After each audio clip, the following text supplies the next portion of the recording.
bahkan makin yakin ijazah itu palsu karena apa? Setelah diketahui bahwa fotonya sama dengan yang ada di tengah masyarakat, yang masyarakat meyakini mustahil itu foto Joko Widodo. Mengutip apa yang disampaikan oleh Rustam Effendi ya, itu bibir bukan bibir Jokowi, itu mata bukan mata Jokowi, itu alis bukan alis Jokowi, bahkan kumis tipis itu mustahil milik Joko Widodo.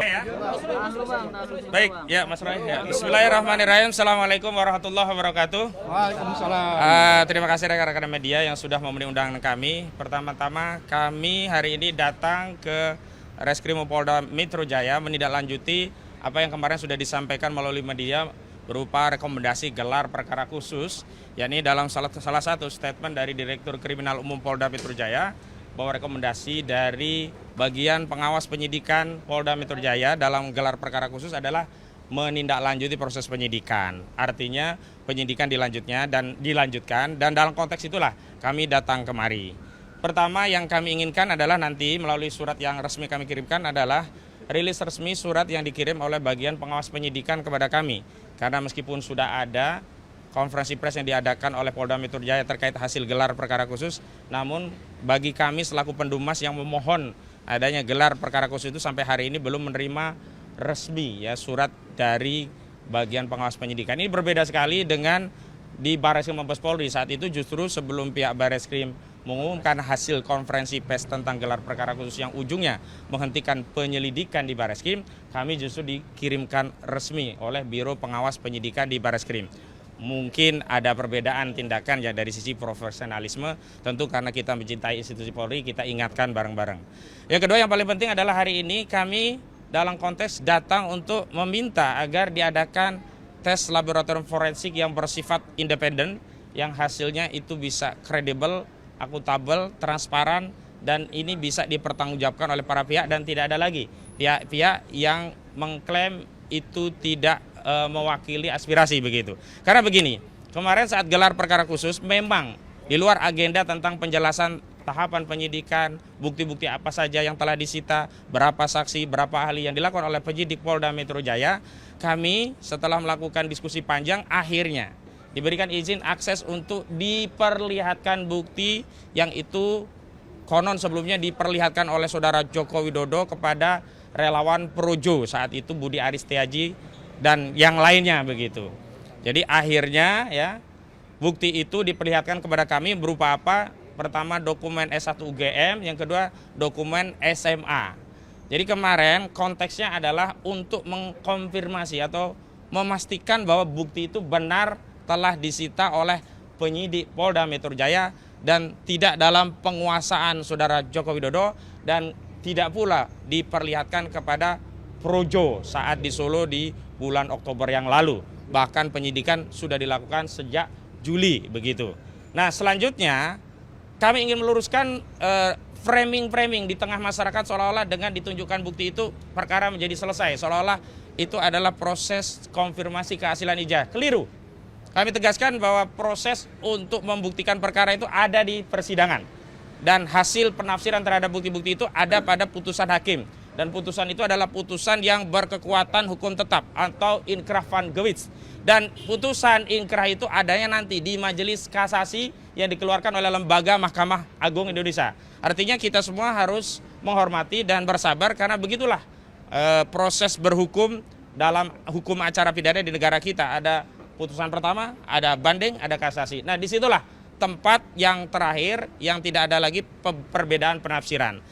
Namun kami tegaskan, kami selaku penasihat hukum juga prinsipal kami baik dari klaster pertama maupun klaster kedua setelah diberikan izin akses melihat, sekali lagi hanya melihat ya, tanpa meraba, tanpa menerawang, apalagi meneliti. Kami justru makin yakin bahwa ijazah tersebut bermasalah atau mengutip apa yang disampaikan oleh klien kami Pak Roy Suryo, ijazah tersebut 99,9% palsu. Nanti ada penjelasan rinciannya. Kenapa demikian? Karena ternyata ijazah itu yang pertama dari sisi fisiknya yang bisa kita indera tidak jauh tidak beda dengan apa yang sudah beredar dan disaksikan oleh masyarakat. Yakni ijazah dengan foto seorang laki-laki berkacamata dengan kumis tipis yang seluruh rakyat Indonesia kami yakini juga sama pendapatnya dengan kami, itu bukan foto Joko Widodo. Dan itu ditegaskan oleh Rustam Effendi ketika melihat langsung saudara Rustam Effendi menyatakan kepada penyidik, Pak Polisi, Kalau ini bukan foto Jokowi, palsu. Itu kata Rustam Effendi. Nah, nanti ada penjelasannya, tapi kayaknya Rustam Effendi terlambat ini. Dan selanjutnya, apa urgensinya kami mengajukan gelar permohonan uji independen lab 4. Jadi begini, anomali-anomali dalam tugas-tugas dan fungsi kepolisian itu menjadi catatan kita bersama. Bukan berarti anomali ini kita jadikan generalisasi bahwa seluruh pekerjaan penyidik itu seperti yang anomali tadi.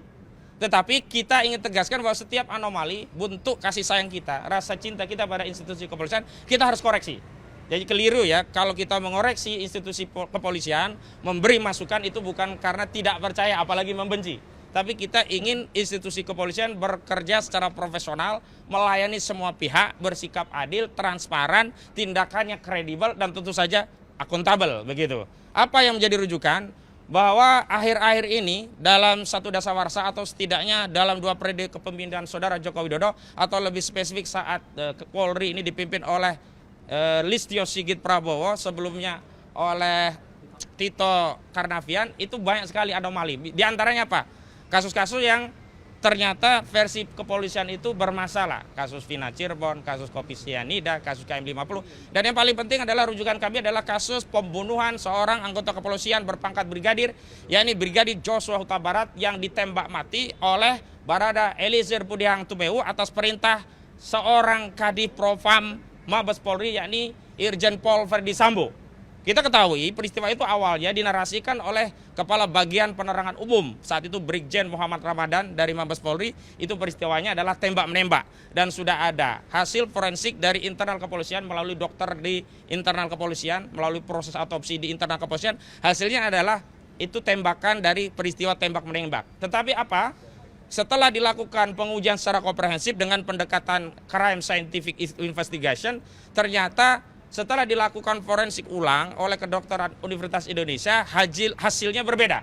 Yakni hasilnya ternyata luka yang diakibatkan tembakan itu adalah luka akibat tembakan dengan jarak yang dekat. Dan setelah itu baru terungkap pengakuan Barada Eliezer Budiang Tumeu yang mengaku bahwa dirinya tidak melakukan tembak-menembak seperti yang dinarasikan oleh institusi kepolisian melalui Kepala Bagian Penerangan Umum institusi kepolisian, tetapi dia diperintah oleh Saudara Verdi Sambo untuk menembak mati Brigadir Joshua Huta Barat. Nah, setelah dilakukan penyidikan ulang, kasusnya berubah jadi kasus pembunuhan berencana. Karena itu kami melihat bahwa hasil forensik dari Bareskrim saja tidak cukup. Kenapa? Karena anomali yang terjadi pada kasus Barada itu juga mungkin bahkan potensial terjadi di kasus ijazah palsu. Asumsinya sederhana. Untuk kasus penghilangan nyawa saja, institusi kepolisian berani melakukan pembohongan kepada publik melalui narasi lab 4 yang dikeluarkan oleh kedokteran forensik dari kepolisian yang hasilnya ternyata bohong, yang kemudian banyak yang terlibat dan kena sanksi kode etik, apalagi hanya untuk urusan ijazah. Karena itu untuk menghilangkan praduga, ada intervensi kekuasaan atau intervensi apapun, dan agar kelak hasilnya itu kredibel, akuntabel, diakui para pihak, maka kami telah menyiapkan surat. Suratnya tadi mana? Telah menyiapkan surat yang isinya surat tadi permintaan untuk melakukan apa yang kami sebut sebagai uji lab 4 independen. Dan di mana atau siapa yang kemudian kami usulkan, setidaknya ada 2 institusi yang kami usulkan bisa melakukan uji lab independen ini. Yang pertama badan, ini suratnya ya, nanti akan kami kirimkan, tolong dipegang Gafur. Jadi yang pertama adalah BRIN, Badan Riset dan Inovasi Nasional. Yang kedua Laboratorium Forensik Universitas Indonesia. 2 pilihan ini bisa diambil oleh penyidik siapa yang akan ditetapkan sebagai institusi untuk melakukan uji lab yang sifatnya independen. Lalu ada yang bertanya tentang apa dasar hukumnya, hukum acaranya. Memang benar di dalam KUHP tidak diatur adanya uji lab 4 yang sifatnya independen. Sebagaimana dahulu tidak diatur bagaimana kepolisian melakukan uji ulang lab 4 berkaitan dengan otopsi ijazah Brigadir Joshua Huta Barat. Artinya ini pembunuhan ya. Artinya 2 kasus ini bisa menjadi kasus Brigadir Joshua Huta Barat bisa jadi referensi. Ternyata ada preseden sepanjang kepolisian ada kebijakan untuk melakukan itu, Itu dimungkinkan karena segala tindakan dalam proses penyidikan itu semuanya ada pada wewenang penyidik, yakni institusi kepolisian. Yang kedua, yang belum lama juga terjadi di kasus ijazah palsu ini, yakni tindakan polisi yang pada akhirnya membuka segel barang bukti, mengeluarkan barang bukti dan memperlihatkannya kepada tersangka dan penasihat hukumnya, itu juga tidak diatur dalam KUHP. Bahkan bisa dikatakan bertentangan dengan KUHP, terutama ketentuan pasal 39 junto pasal 44 ayat 1 KUHP. Yang itu sebelumnya juga sudah disampaikan kepada penyidik tentang kerisauannya, kegalauannya, apakah akan dibuka, diperlihatkan atau tidak. Tetapi setelah ada kesepakatan dan atas arahan, saran dari Ombudsman, penyidik akhirnya mengambil kebijakan untuk menunjukkan barang bukti meskipun tidak diatur dalam KUHP. Nah, karena itu dalam konteks tes laboratorium forensik independen ini kebutuhannya hanya satu saja, tinggal kebijakan dari kepolisian apakah akan bersikap bijak dengan menyerap aspirasi masyarakat yang hari ini juga ragu-ragu, bahkan makin yakin ijazah itu palsu. Karena apa? Setelah diketahui bahwa fotonya sama dengan yang ada di tengah masyarakat, yang masyarakat meyakini mustahil itu foto Joko Widodo. Mengutip apa yang disampaikan oleh Rustam Effendi, itu bibir bukan bibir Jokowi, itu mata bukan mata Jokowi, itu alis bukan alis Jokowi, bahkan kumis tipis itu mustahil milik Joko Widodo begitu. Karena itu tinggal satu saja, tetapi kalau ini tidak diambil maka saya dari tim kuasa hukum Pak Roy Suryo dan seluruh tim advokasi dari tim anti kriminalisasi akademisi dan aktivis menyampaikan kepada seluruh rakyat, begitulah kesulitan untuk mencari keadilan di negeri ini. Dan kami ingin tegaskan kenapa kami memilih BRIN, memilih lepornya UI, bukan yang ada di Singapura, bukan ada yang di luar negeri. Sekali lagi, kami mencintai negeri ini dan kami ingin memperbaiki negeri ini dengan mekanisme yang ada di negeri ini. Kami tidak ingin aib ini kami bawa ke dunia internasional sehingga diketahui oleh lapor dari dunia internasional.